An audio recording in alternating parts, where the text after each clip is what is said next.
changer. Bon. Alors, on continue dans notre culte avec encore une lecture de la parole de Dieu.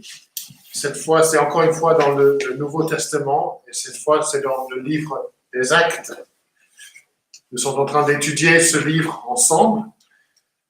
Nous avançons lentement, mais nous avançons. Et aujourd'hui, nous sommes dans la deuxième partie du chapitre 2, à partir du verset 37. Donc, Actes, chapitre 2, à partir du verset 37. Acte 2, 37, et nous allons lire jusqu'à la fin du chapitre. Pierre vient de prêcher. Vous vous souvenez, Pierre a prêché la parole de Dieu. Il a essayé d'expliquer et de démontrer depuis les Écritures que Jésus était bel et bien le Christ. C'était quelque chose que les Juifs qui étaient réunis devant lui n'avaient pas compris, n'avaient pas saisi. Et Pierre a expliqué, en regardant la vie de Jésus, la mort de Jésus, la résurrection de Jésus et l'ascension de Jésus, ainsi que le parler en langue, ce miracle des langues, comment que c'était des preuves que Jésus de Nazareth était le Christ, le Messie de Dieu. Ça, c'était le message central de la prédication de Pierre. Et là, nous continuons cette lecture avec la réponse, la réaction de la foule qui avait entendu cette prédication de Pierre. Verset 37. Après avoir entendu cela, ils eurent le cœur vivement touché. Et ils dirent à Pierre et aux autres apôtres, « Frères, que ferons-nous » Pierre lui dit, « Repentez-vous et que chacun de vous soit baptisé au nom de Jésus-Christ pour le pardon de vos péchés. Et vous recevrez le don du Saint-Esprit. Car la promesse est pour vous, pour vos enfants et pour tous ceux qui sont au loin, en aussi grand nombre que le Seigneur notre Dieu les appellera. » Et par beaucoup d'autres paroles, il rendait témoignage et les exhortait en disant, « Sauvez-vous de cette génération perverse. » Ceux qui acceptèrent sa parole furent baptisés. Et en ce jour-là furent ajoutés environ 3000 âmes. Ils persévéraient dans l'enseignement des apôtres, dans la communion fraternelle, dans la fraction du pain et dans les prières. La crainte s'emparait de chacun, et il se faisait beaucoup de prodiges et de signes par les apôtres. Tous ceux qui avaient cru étaient ensemble et avaient tout en commun. Ils vendaient leurs biens et leurs possessions, et ils ont partagé le produit entre tous, selon les besoins de chacun. Chaque jour, avec persévérance, ils étaient au temple d'un commun accord. Ils rompaient du pain dans les maisons et prenaient leur nourriture avec allégresse et simplicité de cœur. Ils louaient Dieu et obtenaient la faveur de tout le peuple. Et le Seigneur ajoutait chaque jour à l'Église ceux qui étaient sauvés. Avant de venir à la prédication de la parole, nous allons encore une fois prier. Seigneur, merci pour ta présence avec nous ce matin. Merci pour ta parole et pour ton esprit qui se sert de ta parole comme une épée pour toucher le cœur de ceux qui écoutent, de ceux qui lisent, de ceux qui suivent cette parole. Rends-nous, Seigneur, donne-nous le désir d'être touchés par la parole ce matin. Des fois, quand l'épée de la parole nous touche, ça nous fait mal. Ça peut nous encourager, ça peut nous fortifier, mais ça peut aussi couper et ça peut révéler des choses en nous. Et c'est plutôt désagréable d'avoir ces choses révélées. Ce n'est pas quelque chose que nous cherchons forcément, mais pourtant c'est pour notre bien.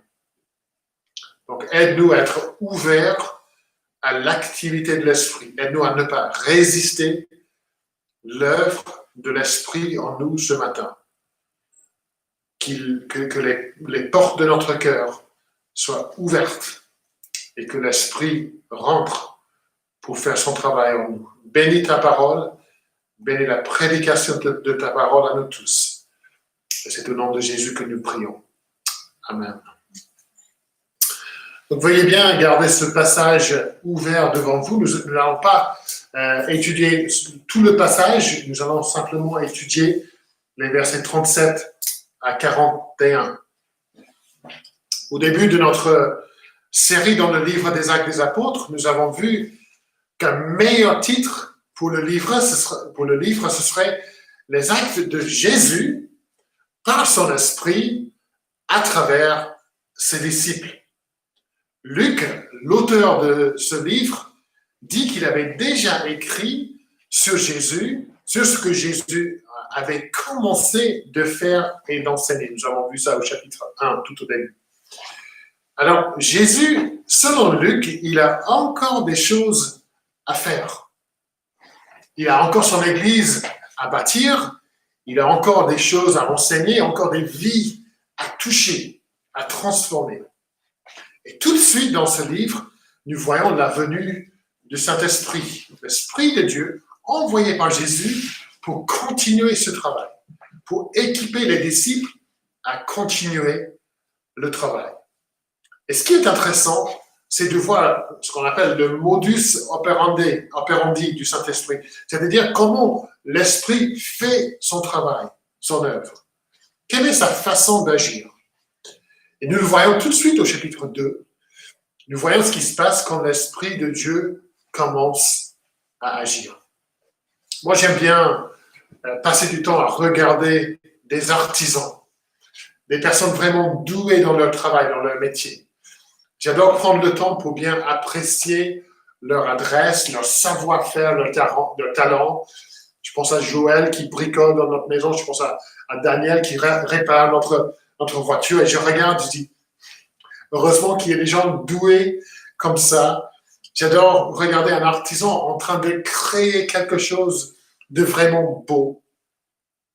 On peut regarder, par exemple, un peintre qui peint un tableau. Et au début, on dit, mais qu'est-ce qu'il fait là? Ou qu'est-ce qu'elle fait là? Et puis, au fur et à mesure, on voit, ben voilà, c'est tellement beau ce qu'il fait. Et chaque grand peintre, et même les petits peintres, a sa façon de travailler, son style. Et puis, on voit les experts qui peuvent regarder un tableau et dire tout de suite, ben ça, c'est un Picasso, ça, c'est un Monet. Je pense que nous reconnaissons les grands tableaux bien connus. Mais les experts peuvent regarder un tableau moins connu et dire tout de suite, je reconnais l'œuvre de tel ou tel peintre. Et c'est ce que nous voyons dans l'activité du Saint-Esprit, dans ce chapitre. Nous voyons sa façon de travailler, sa façon de transformer des vies. Et nous voyons ça, nous pouvons dire, ça, c'est l'œuvre du Saint-Esprit. Nous voyons sa façon de changer radicalement des vies pour toujours. Nous voyons ce qui se passe dans la vie des uns et des autres quand l'Esprit de Dieu est à l'œuvre. Et ce matin, dans ce passage devant nous, nous allons voir une œuvre exceptionnelle que nous pourrons dire, ça, c'est l'œuvre de l'Esprit de Dieu. Alors, qu'est-ce que nous voyons quand l'Esprit est à l'œuvre? La première chose dans ce passage que nous voyons, c'est la conviction du péché. La conviction du péché. Pierre, rempli du Saint-Esprit, se lève pour prêcher la parole de Dieu. Son message est simple, nous venons de voir ça. Le verset 40 nous dit qu'il rend témoignage. Il rend témoignage de Jésus. Il présente Jésus comme le Messie de Dieu. Et au verset 37, nous lisons de ses auditeurs. Ils eurent le cœur vivement touché. Et c'est ce que nous appelons la conviction du péché. Notez bien ce que le texte ne dit pas. Le texte ne dit pas, ils étaient un peu gênés. Ils se sont rendus compte qu'ils avaient fait une bêtise. Non, le texte dit, le cœur a été vivement touché. Alors, qu'est-ce que cela veut dire? C'est un mot qui est utilisé par Luc qui décrit une douleur intense, une douleur aiguë. Le cœur de la foule est vivement percé par l'esprit, par l'épée de l'esprit. C'est comme si Pierre prend un couteau pour leur poignarder le cœur. Ça, c'est la douleur qu'ils éprouvent. Le cœur est touché, la conscience est troublée. C'est ce que Paul décrit dans 1 Thessaloniciens 5, verset 1, chapitre 1, verset 5, quand il dit que l'évangile a été prêché avec puissance, avec l'Esprit Saint et avec une pleine conviction. Par l'activité de l'Esprit, les auditeurs de Pierre se rendent compte d'une terrible réalité. Ils sont convaincus d'une terrible réalité. L'Esprit Saint se sert de la prédication de l'apôtre Pierre pour convaincre la foule que Jésus est le Messie. C'était le but de la prédication. Donner des preuves que Jésus est le Christ. C'est ce que nous voyons au verset 36. Que toute la maison d'Israël sache donc avec certitude que Dieu a fait Seigneur et Christ ce Jésus.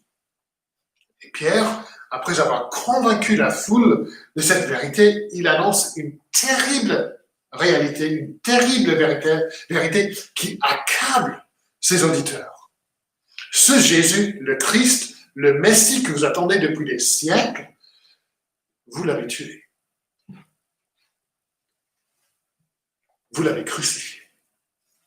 Et pour un juif, c'est la nouvelle la plus terrible qui soit.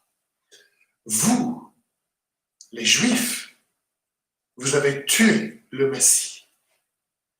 Par l'œuvre du Saint-Esprit, l'énormité de leur péché frappe les auditeurs de Pierre comme un train.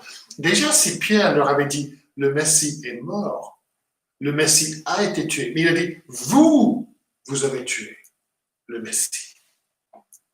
Ils sont bouleversés, brisés, accablés par un fardeau de culpabilité. Et dans cette phrase, le cœur vivement touché, il y a de l'horreur, de la peine, du chagrin intense. Qu'est-ce que nous avons fait? C'est une réalité qu'ils ignoraient jusqu'ici. C'est pas qu'ils avaient dit, c'est le Messie, tuons-le. Non, ils ne savaient pas que Jésus était le Messie. C'est une réalité qu'ils ignoraient jusqu'ici. Et c'est une réalité qui les bouleverse. Et nous regardons la conviction du péché dans le cœur des gens et nous disons, voici l'œuvre du Saint-Esprit. Voici le Saint-Esprit en train de faire ce que Jésus a dit qu'il allait faire. Dans Jean 16, verset 8, Jésus dit à ses disciples, au sujet de l'Esprit, quand il sera venu, il convaincra le monde en ce qui concerne le péché, la justice et le jugement. Et c'est exactement ce qui se passe dans ce passage. L'Esprit de Dieu prend l'épée de la parole et il touche vivement le cœur des gens. Et chers amis, nous avons tous besoin de cette œuvre du Saint-Esprit dans notre cœur. Nous devons désirer et prier que notre cœur soit vivement touché par l'Esprit de Dieu. Il faut savoir que par nature, l'être humain fait tout pour ne pas avoir le cœur touché par Dieu. Nous faisons comme Adam et Ève qui se sont cachés au lieu de faire face à la réalité de leur péché, au lieu de faire face à Dieu. Et au lieu de laisser l'Esprit se servir de l'épée de la parole, nous l'esquivons. Nous avons toutes sortes de stratégies pour empêcher l'œuvre de l'Esprit. On peut tout simplement éviter la parole de Dieu, ne pas la lire, ne pas profiter des occasions pour l'étudier, pour l'entendre prêcher. Il est possible aussi, tout simplement, de ne pas écouter quand la parole est lue et prêchée. Certains d'entre vous, je vous vois, je ne sais pas si vous m'écoutez ou pas. Je pense que oui, j'espère. Vous souriez, donc je pense que ça, au moins, vous avez entendu. Mais il est possible d'assister au culte, de venir au culte et ne jamais rien écouter. On peut trouver des excuses pour minimiser l'impact de la parole. Les auditeurs de Pierre, ils auraient pu dire « Ah ben c'était pas nous, c'était les Romains, c'était Pilate, c'était les chefs religieux, c'était pas nous qui l'avons tué. » C'est pas ce qu'ils font. Et nous pouvons dire bah, « C'est pas de ma faute à moi, je suis pas parfait, mais c'est pas de ma faute à moi. » J'entends la parole a raison, mais il faut comprendre, c'est plutôt la faute de mes parents. C'est plutôt la faute de mon épouse, de mon mari, de mes enfants. C'est la faute de mes circonstances que j'agis comme ça. La parole a raison, mais ce n'est pas de ma faute. Nous faisons dévier l'épée de la parole pour qu'elle touche les autres et non pas nous. Nous pensons, cette parole-là, elle est parfaite pour lui. Elle est parfaite pour elle. Je suis content. J'espère qu'eux, ils écoutent bien. Et on peut oublier, en fait, la parole. L'épée, c'est pour nous. Et certaines personnes se mettent en colère contre la parole, en colère contre le porte-parole. Comment ose-t-il dire ça à moi? Mais nous ne devons pas esquiver l'épée de l'esprit. Si l'esprit touche notre cœur pour nous convaincre du péché, c'est pour notre bien. Si l'esprit touche un point sensible, c'est pour notre bien. Si Jésus dit que le rôle de l'esprit est de convaincre le monde concernant le péché, la justice et le jugement, nous devons prier qu'il le fasse pour nous. Il est comme le chirurgien qui prend son scalpel pour couper, mais il fait ça pour notre bien, pour guérir. Où serions-nous si l'esprit ne faisait pas ce travail en nous? Martin Luther, un homme terriblement troublé par la réalité, la gravité de son péché, il a écrit « Être convaincu de son péché, avoir le cœur vivement touché par le péché, c'est le début du salut. » Et c'est vrai. Nous ne verrons jamais notre besoin d'un sauveur si le cœur n'est pas vivement touché par l'Esprit de Dieu. Nous n'avancerons jamais dans la sainteté si le cœur n'est pas régulièrement touché par la parole de Dieu, par l'Esprit de Dieu. Et je vous encourage ce matin, comme j'encourage moi-même, cherchez régulièrement à avoir le cœur vivement touché par l'Esprit de Dieu. Il ne faut jamais dire à l'Esprit, laisse-moi tranquille. Je vous encourage à prier pour cette activité dans votre cœur. Je vous encourage à prier ça avant de lire la Bible. Quand on lit la Bible, c'est pas simplement pour pouvoir dire « ça y est, c'est fait, j'ai fait ça aujourd'hui, je passe aux activités de la journée ». On prend la Bible, on prend la parole pour avoir le cœur touché. Seigneur, par ton esprit, touche mon cœur. Montre-moi mon péché. Montre-moi comment je peux avancer en sainteté. Ouvre mes yeux. Aide-moi à voir la réalité. Même si ça me fait mal. Je sais que c'est pour mon bien. Esprit de Dieu, touche mon cœur. Donc l'œuvre de l'esprit se voit dans la conviction du péché. En deuxième lieu, nous pensons que l'œuvre de l'esprit se voit dans la repentance et la foi. Pourquoi l'esprit agit-il dans le cœur des auditeurs de Pierre? Veut-il les écraser par le poids de leur péché?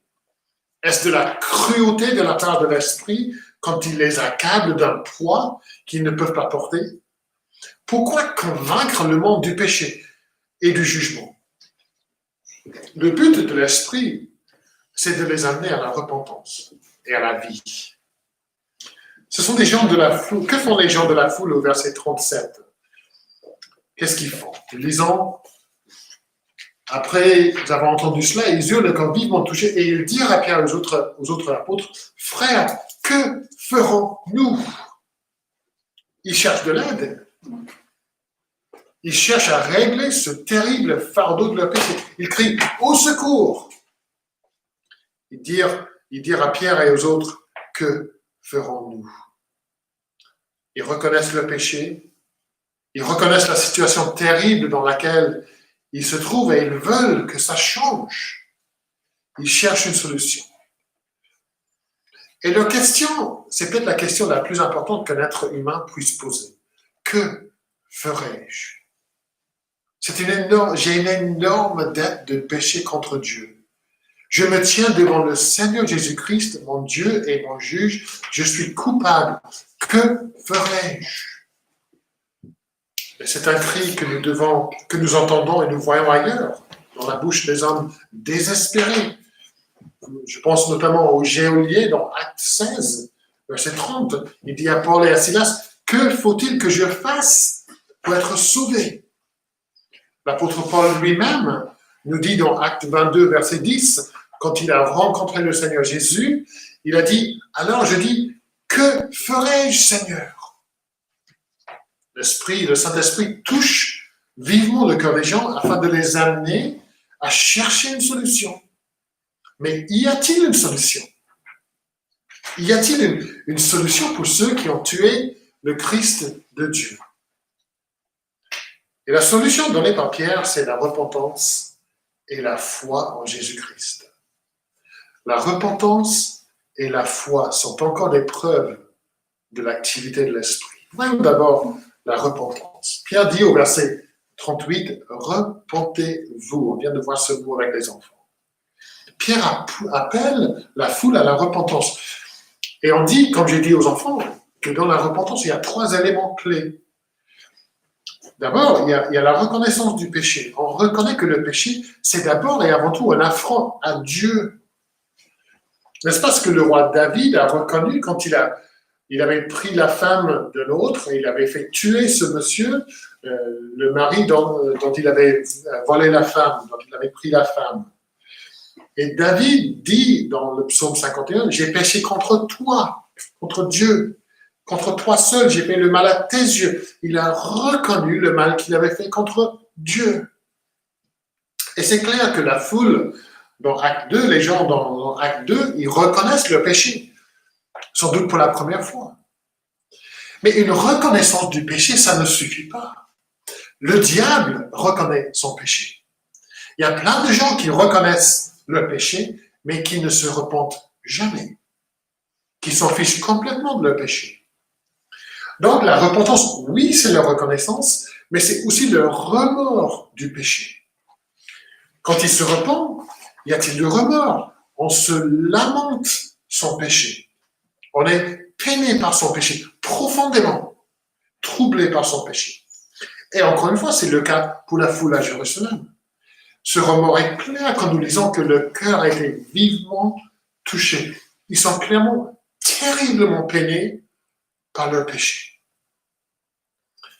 Mais il est possible de reconnaître son péché, il est possible d'avoir du remords de son péché, mais de ne pas se repentir.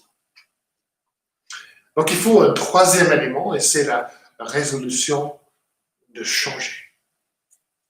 Au verset 40, nous voyons que Pierre exhorte la foule à changer, à ne pas continuer comme avant. Il dit, sauvez-vous de cette génération perverse.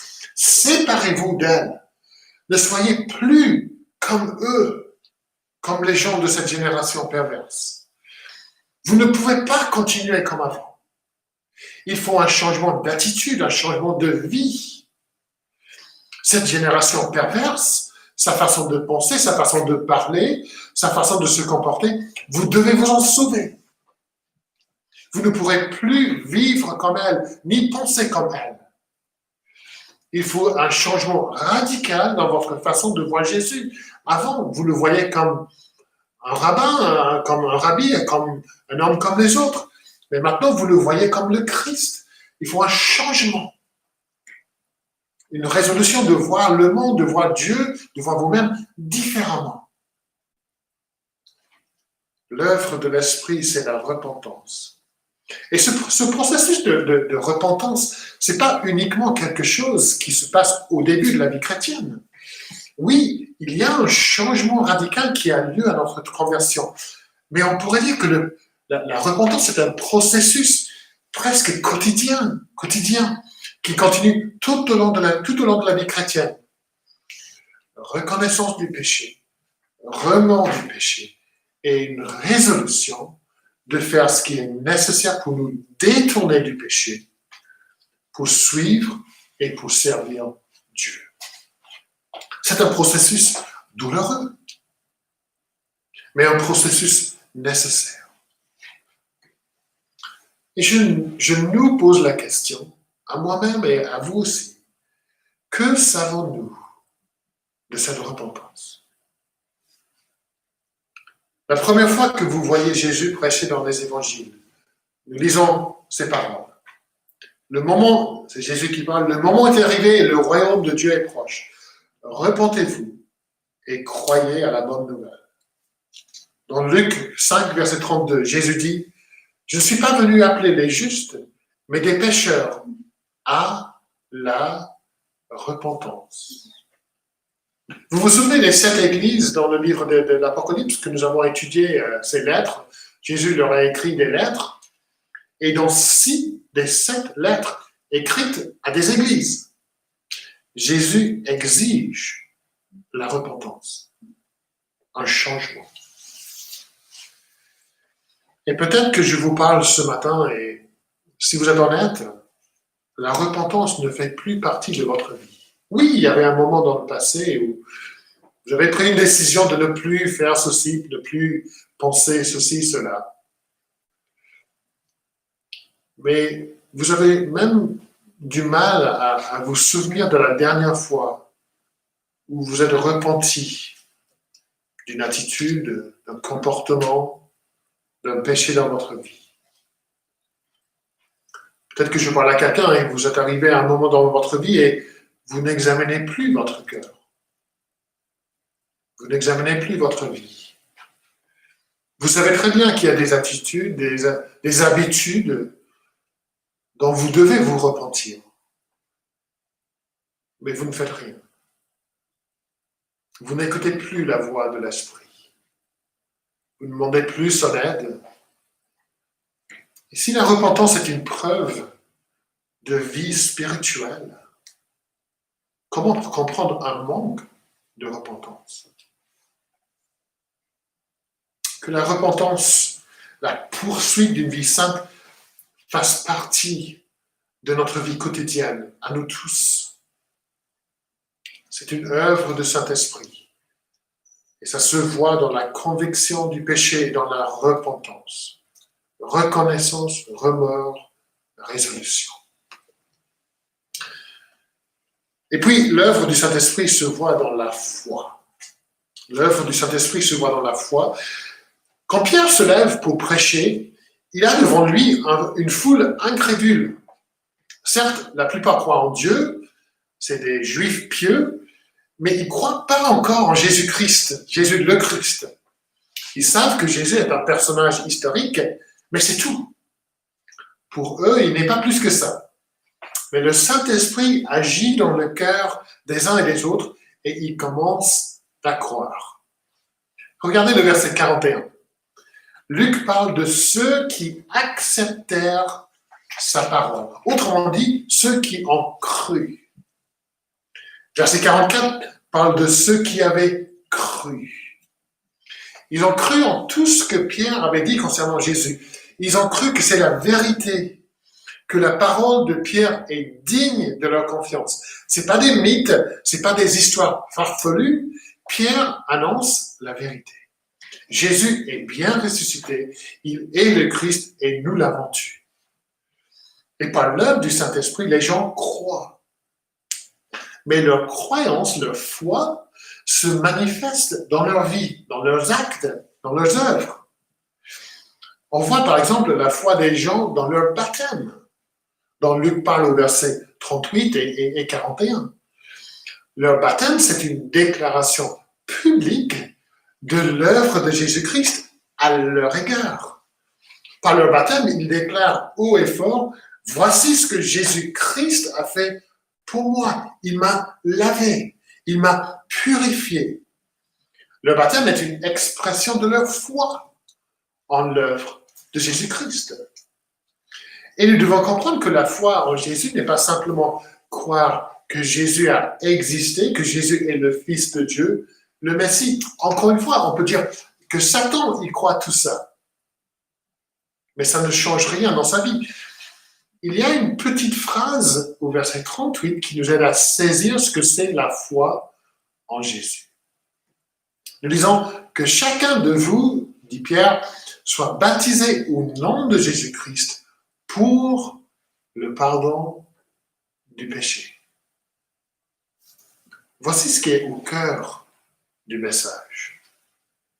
Pierre vient de parler de leur énorme péché, le fait d'avoir tué le Messie.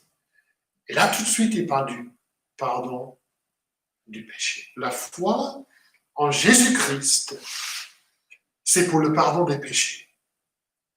C'est savoir et c'est croire que Jésus-Christ a pris sur lui-même la punition pour mon péché, afin que moi, je puisse recevoir le pardon de mon péché. C'est croire que Jésus a été puni à ma place.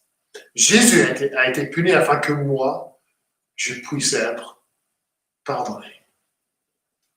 Punition et pardon. La foi en Jésus, c'est croire que lui seul, par sa mort et sa résurrection, qu'il puisse me sauver de mon péché.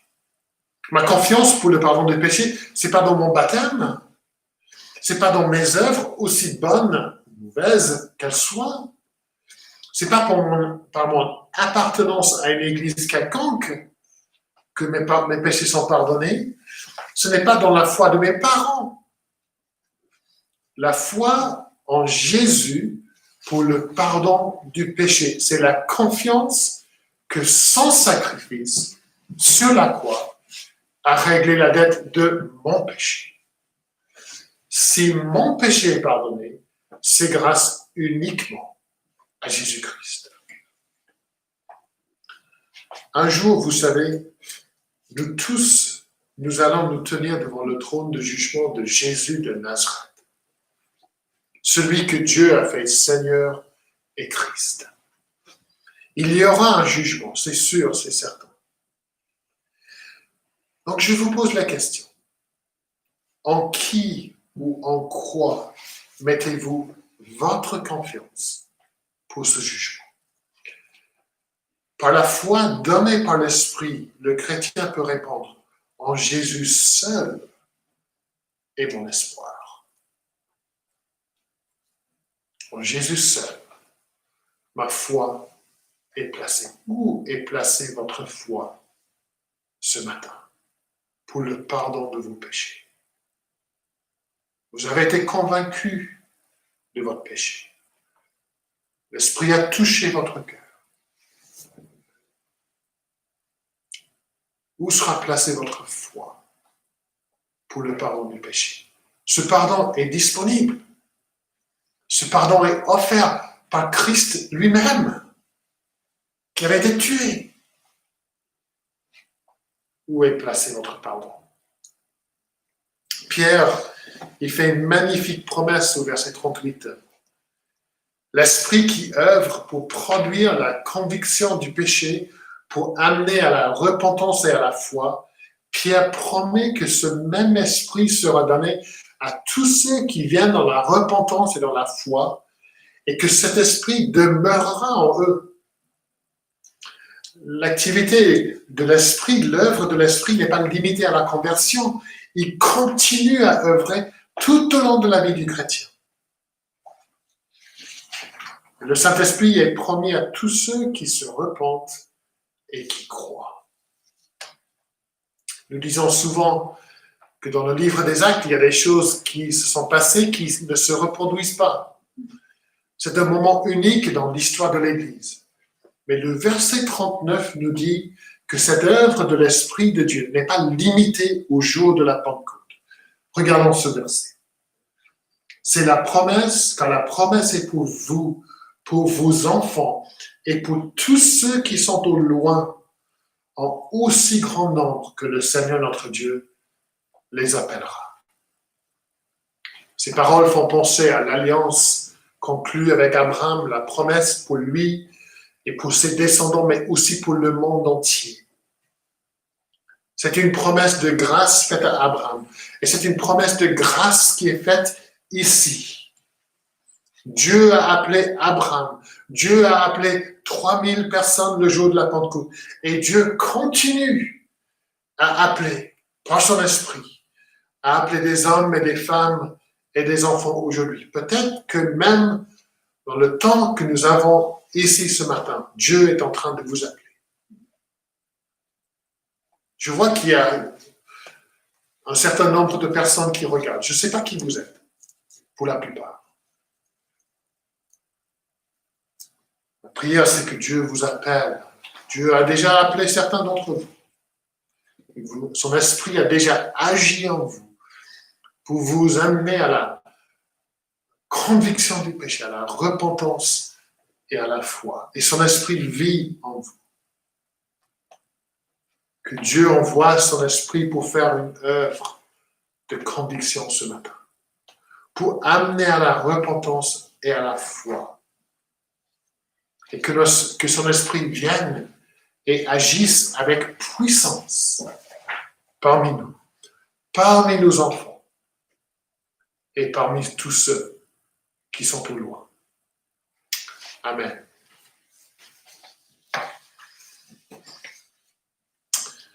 Je vous invite maintenant, là où vous êtes, à un moment de prière. Je vais couper le micro ici et puis vous aurez l'occasion de prier là où vous êtes, de prier pour les choses que nous avons entendues. Je partage aussi un sujet particulier de prière. Nous voulons, ouais, c'est bon, tu peux pas encore couper. Nous voulons prier